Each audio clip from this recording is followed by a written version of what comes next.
कैसे पता करें क्या हुआ, क्या नहीं हुआ। कोई भी बात जब होती है तब हम कैसे जान पाते हैं कि असल में क्या हुआ था।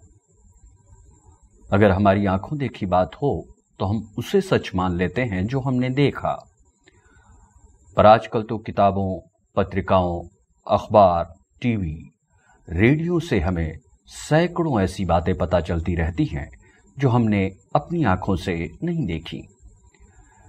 क्या तुम ऐसी बातों पर पूरा पूरा विश्वास कर लेते हो?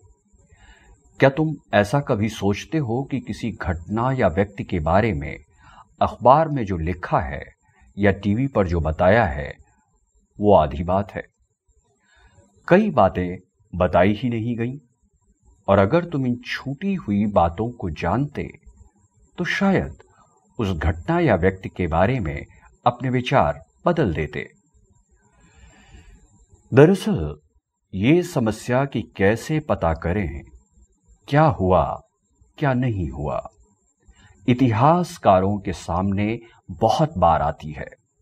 वो तो ऐसी बातों के बारे में लिखते हैं जो पुराने समय में बीत चुकी और जो उन्होंने अपनी आंखों से नहीं देखी।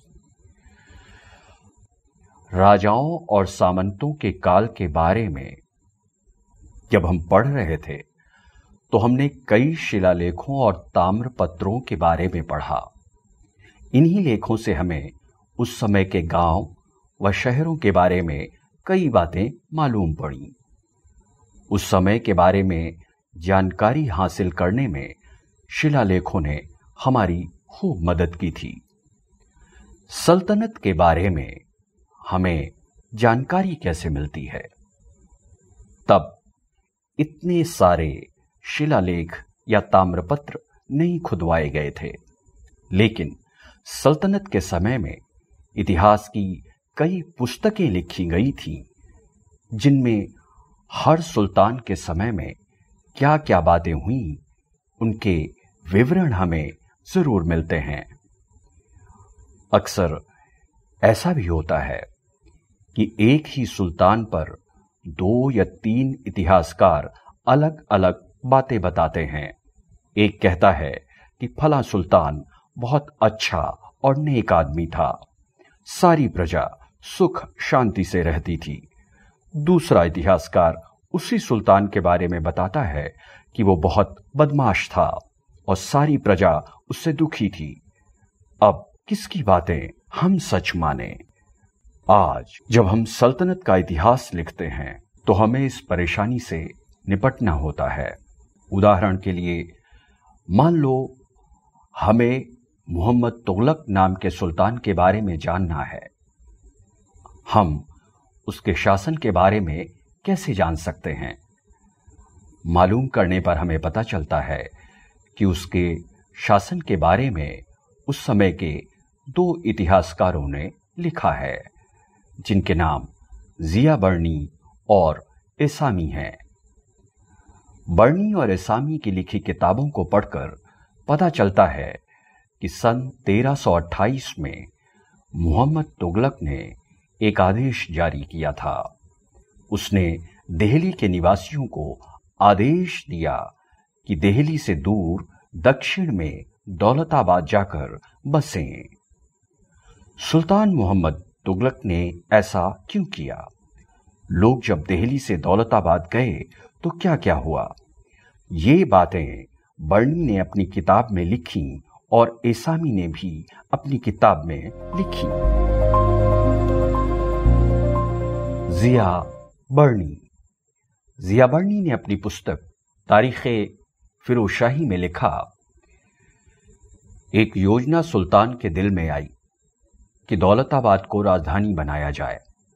ये इसलिए क्योंकि दौलताबाद उसके साम्राज्य के मध्य में है। दिल्ली, गुजरात, लखनऊटी, तिलंग, माबर, द्वार समुद्र तथा कंपिला इस शहर से लगभग समान दूरी पर स्थित हैं। इस विषय में उसने किसी से परामर्श नहीं किया। उसने आदेश दिया कि उसकी अपनी मां और राज्य के सारे बड़े अधिकारी व सेनापति अपने सहायक व विश्वासपात्रों के साथ दौलताबाद की ओर चलें। दरबार के हाथी, घोड़े, खजाना तथा बहुमूल्य वस्तुएं दौलताबाद भेज दी जाएं।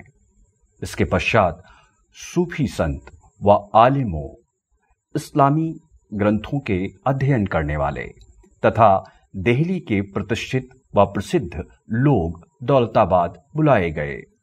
जो लोग दौलताबाद गए उन्हें सुल्तान ने खूब सारा धन इनाम में दिया।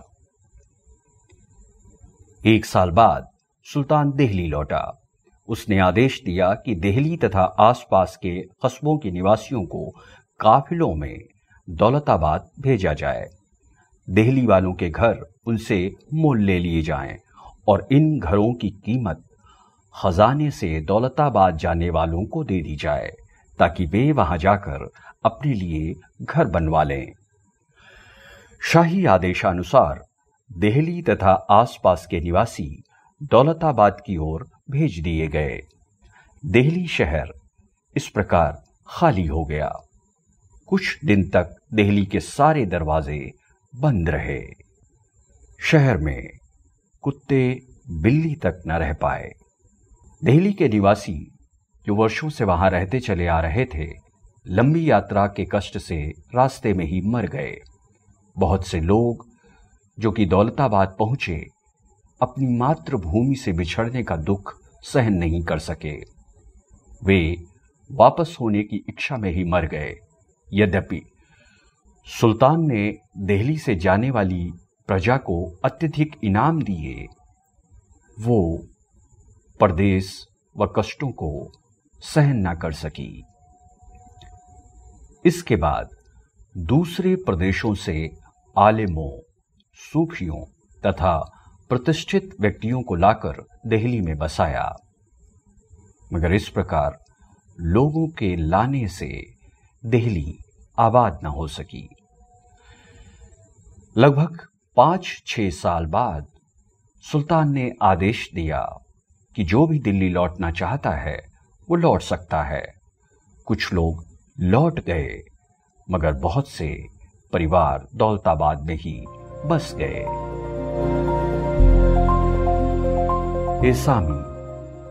एसामी ने अपनी किताब फुतुह-उस-सलातिन में लिखा, सुल्तान को दिल्ली वालों पर संदेह था और वो उनके लिए मन में विष छिपाए रहता था।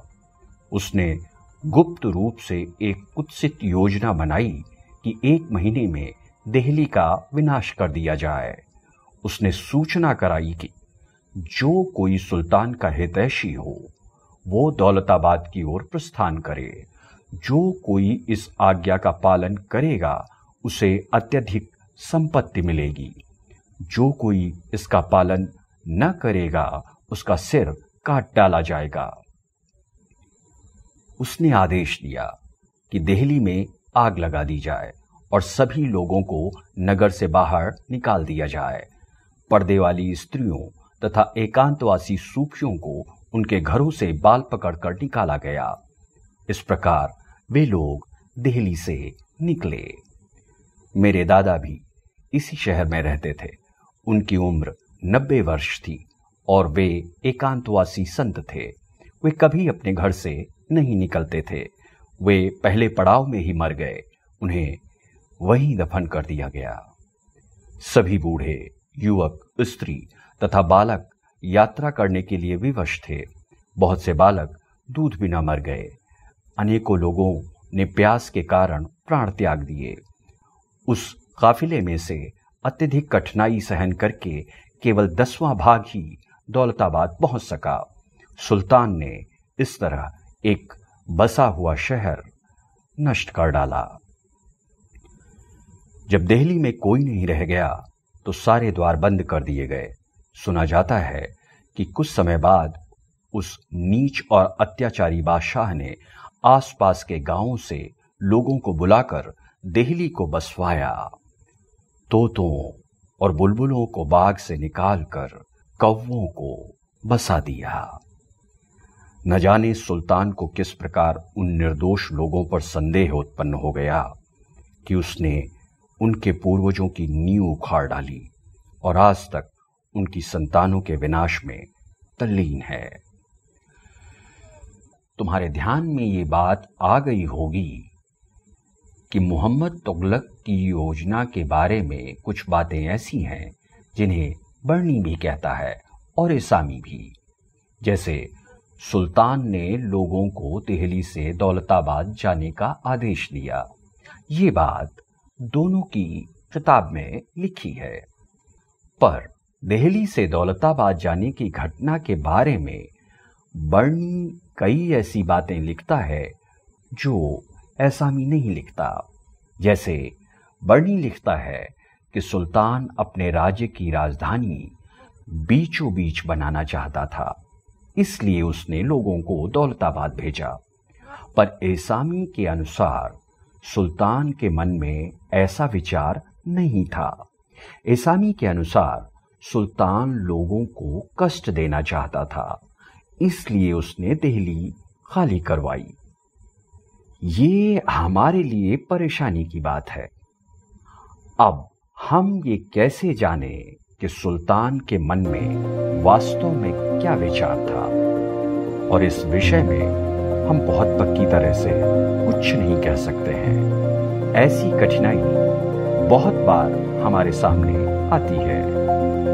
जो बातें दोनों जने लिखते हैं उनके बारे में तो हम सोच सकते हैं कि वे जरूर हुई होंगी, पर जो बातें एक ही व्यक्ति कह रहा है उनके बारे में हम झट से पक्की तरह नहीं कह सकते कि वे जरूर हुई होंगी।